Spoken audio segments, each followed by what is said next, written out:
Hello दोस्तों।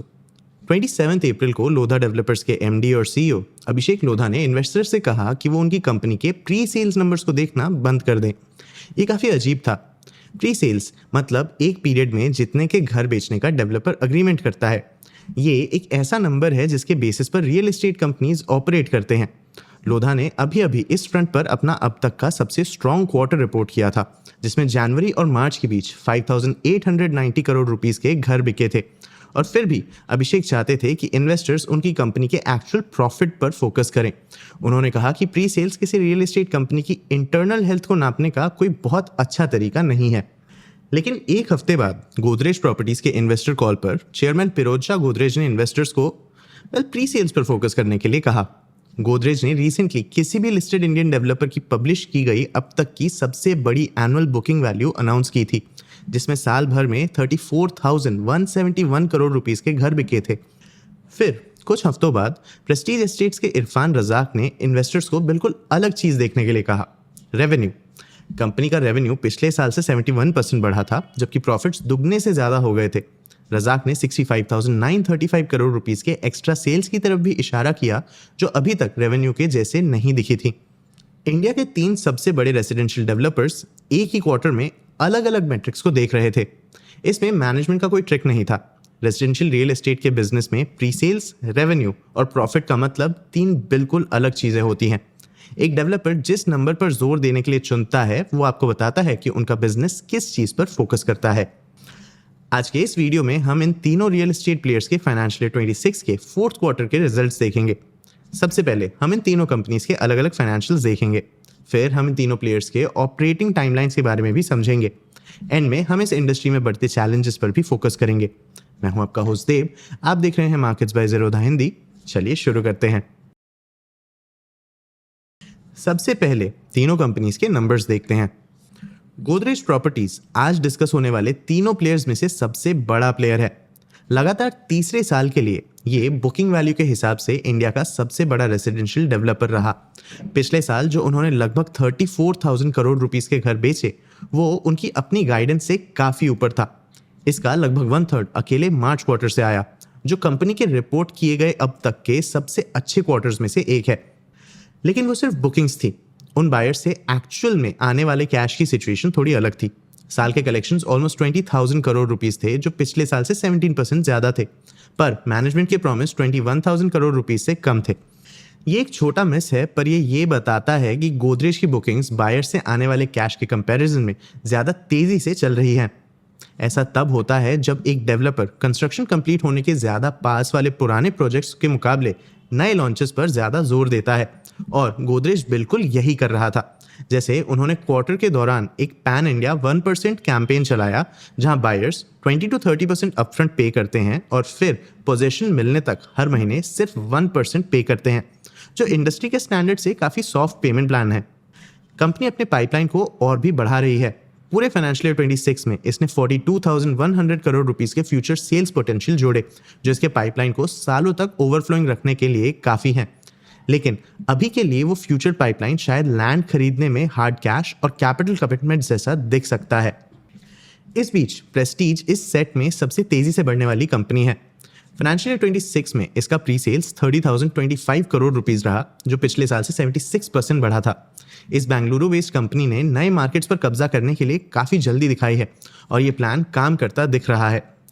NCR market में company के पहले major project Prestige City Indirapuram ने अकेले लगभग 9,500 करोड़ रुपीस की सेल्स बुक की है। ये एक ऐसा नंबर है जिसे बड़े प्लेयर्स अपने पूरे पोर्टफोलियो में पाने के लिए स्ट्रगल करते हैं। इससे भी इंटरेस्टिंग बात यह है कि इसका रेवेन्यू ईयर ऑन ईयर 71% बढ़ा, जबकि प्रॉफिट्स डबल से ज़्यादा हो गए, और फिर भी कंपनी के मार्जिन 27% पर आ गए थे, जो 30% के इंडस्ट्री बेसलाइन से काफ़ी नीचे हैं। जैसा उनके मैनेजमेंट ने नोट किया, कंपनी के ओवरहेड कॉस्ट्स जैसे सैलरीज, एडवर्टाइजिंग, मार्केटिंग बढ़कर लगभग 1,000 करोड़ रुपीस हो गए थे। इसके 30,000 करोड़ रुपीस के प्री सेल्स के कंपैरिजन में ये एक छोटा अमाउंट है, लेकिन उनके बुक्स में एक्चुअली दिखने वाले लगभग 10,000 करोड़ रुपीस के रेवेन्यू के सामने ये काफ़ी बड़ा लग रहा था। मतलब प्रेस्टीज के खर्चे आज उनकी सेल्स की स्पीड से बढ़ रहे हैं, पर रेवेन्यू सालों के कंस्ट्रक्शन के बाद ही दिखेगा। तब तक उनके रिपोर्टेड मार्जिन्स कंप्रेस्ड ही रहेंगे। इस बीच कंपनी काफ़ी अग्रेसिवली लैंड खरीद रही है, ज़्यादातर डेट पर। जिसमें नेट डेट साल भर में 41% बढ़कर लगभग 11,000 करोड़ रुपीस हो गया है। उनकी मैनेजमेंट के लिए ये सारा डेट वक्त के साथ खुद रीपे हो जाएगा, लेकिन अभी के लिए ये सिर्फ एक अजम्पशन है। आखिर में है लोधा। ये प्री सेल्स के मामले में तीनों में सबसे छोटा है, लेकिन इसने अपने लिए एक अलग कोना बनाया है जिसका पोर्टफोलियो लगभग पूरी तरह मुंबई में ही कॉन्सेंट्रेटेड है। लोधा का प्री सेल्स 20,500 करोड़ रुपीस से थोड़ा नीचे रहा, जो उनके पीयर्स से काफ़ी कम था। भले ही ये पिछले साल से 16% बढ़ा था, ये कंपनी के एक्सपेक्टेशन से थोड़ा कम था। मैनेजमेंट के हिसाब से ऐसा कुछ हद तक उस वॉलेटिलिटी की वजह से हुआ है जो ईरान वॉर ने क्रिएट किया था। दूसरे मैट्रिक से देखें तो कंपनी काफ़ी क्लीन दिख रही है। 0.23x के साथ इसका डेट टू इक्विटी फिगर तीनों में सबसे कम था। इसका नेट प्रॉफिट साल भर में 24% बढ़ा, जो उनके पीयर्स से काफ़ी आगे था, जिसमें EBITDA मार्जिन 33% थे। शायद यही वजह थी कि कंपनी इन्वेस्टर से प्री सेल्स के बजाय प्रॉफिट्स को देखने के लिए कह रही थी।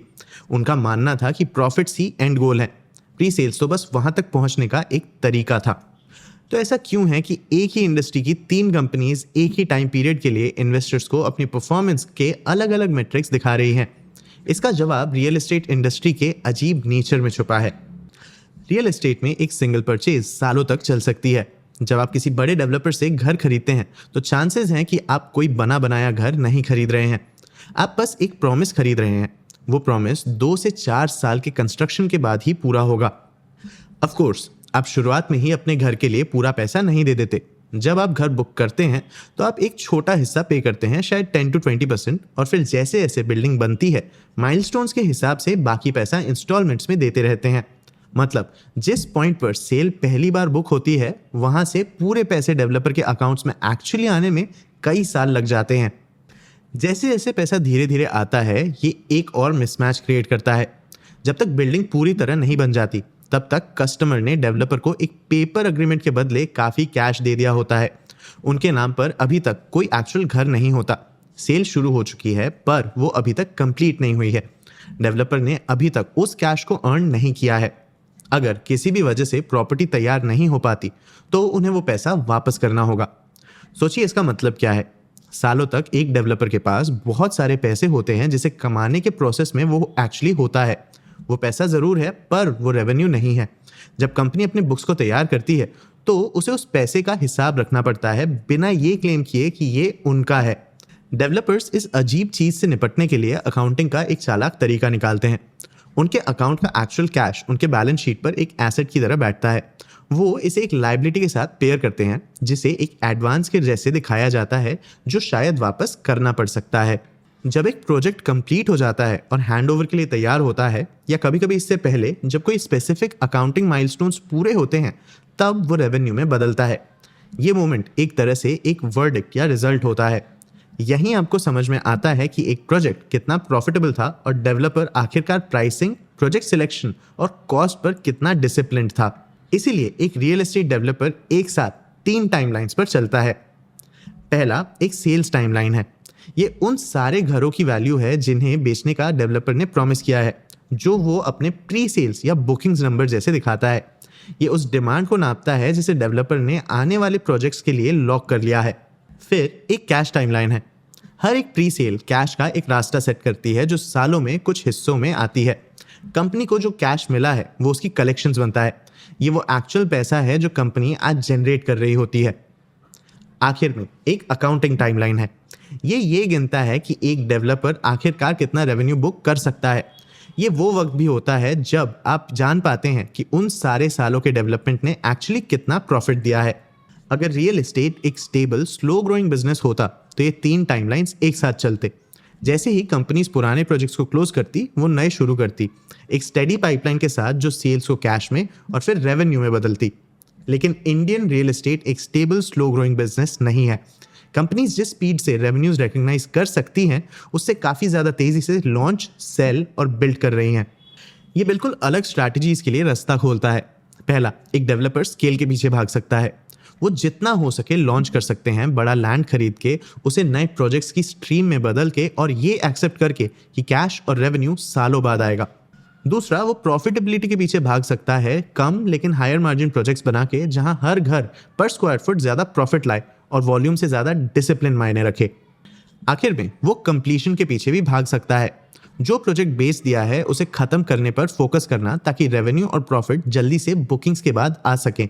या और आसान शब्दों में कहें तो वो प्री सेल्स, प्रॉफिट मार्जिन्स या रेवेन्यू का पीछा कर सकता है। हर एक बिल्कुल अलग फाइनेंशियल प्रोफाइल क्रिएट करता है। हमने इस क्वार्टर के रिजल्ट्स में बिल्कुल यही होते देखा। इस बीच ओवरऑल मार्केट में ऑपरेट करना और मुश्किल होता जा रहा है। एक साल पहले इंडिया के रेजिडेंशियल मार्केट में काम करना काफ़ी आसान था। इंटरेस्ट रेट्स कम थे, इन्फ्लेशन कंट्रोल में था, प्रीमियम और लग्जरी बायर्स नए प्रॉपर्टीज़ के लिए लाइन लगाए खड़े थे। एक बड़े ब्रांडेड डेवलपर के लिए ये आइडियल मार्केट था। लेकिन तब से सिचुएशन अभी तक बदल गई है। नाइट फ्रैंक के मुताबिक पिछले क्वार्टर में इंडिया के टॉप 8 शहरों में घरों की सेल्स पिछले साल के कंपैरिजन में लगभग 4% गिर गई। इस बीच लॉन्चेस अभी भी बढ़ रहे थे, जो लगातार 14 क्वार्टर से सेल्स से आगे थे। मार्च क्वार्टर में उन्होंने सेल्स को 10,000 यूनिट से पिछाड़ दिया। डेवलपर्स का अनसोल्ड इन्वेंट्री बहुत तेजी से बढ़ रहा है। अभी के लिए बड़े शहरों में प्राइसेस रुकी हुई हैं। डेवलपर्स स्कीम्स और इंसेंटिव प्रोग्राम्स के थ्रू इसका सपोर्ट कर रहे हैं। शायद गोदरेज का 1% कैंपेन यहीं से आता है। दूसरी तरफ फंडिंग अरेंज करना भी महंगा होता जा रहा है। बॉन्ड यील्ड्स बढ़ रही हैं, जिसमें 10 ईयर गवर्नमेंट यील्ड 7% क्रॉस कर गई है, जो पिछले 20 महीनों में सबसे ऊंची है। ईरान वॉर ने कमोडिटीज को महंगा कर दिया है। उसने बदले में घर बनाना और भी महंगा कर दिया है, जिसमें कॉस्ट लगभग 5% बढ़ गई है। इन डेवलपर्स ने भले ही पिछले क्वार्टर में हजारों करोड़ों रुपए के घर बेच दिए हों, पर वो घर सालों में बनेंगे। इसमें जो कॉस्ट शामिल है, जैसे पैसे रेज करने का, मटेरियल खरीदने का एटसेट्रा, वो अभी भी साफ नहीं है। हम इस बात को जानने से सालों दूर हैं कि ये कितने प्रॉफिटेबल होंगे। आपको क्या लगता है, क्या गोदरेज अपने बड़े पाइपलाइन को कम कॉस्ट में हार्ड एसेट्स में बदल पाएगा? जैसे जैसे मार्जिन्स कम हो रहे हैं और डेट बढ़ रहा है, क्या प्रेस्टीज अपनी इस बड़ी एक्सपेंशन को फंड कर पाएगा? क्या लोधा एक ऐसे मार्केट में नए बायर्स को खींचने में स्ट्रगल करेगा जहां सेंटिमेंट बदल रहा हो? अपने व्यूज हमें कमेंट सेक्शन में जरूर बताना। आगे आप कौन से टॉपिक से वीडियोस देखना चाहते हो, ये भी हमें कमेंट सेक्शन में जरूर बताना। अगर ये वीडियो आपको इन्फॉर्मेटिव लगा तो इसे लाइक और शेयर जरूर करना। ऐसे ही और वीडियोस के लिए चैनल को सब्सक्राइब भी कर लेना। आज के लिए इतना ही, मिलते हैं अगले वीडियो में।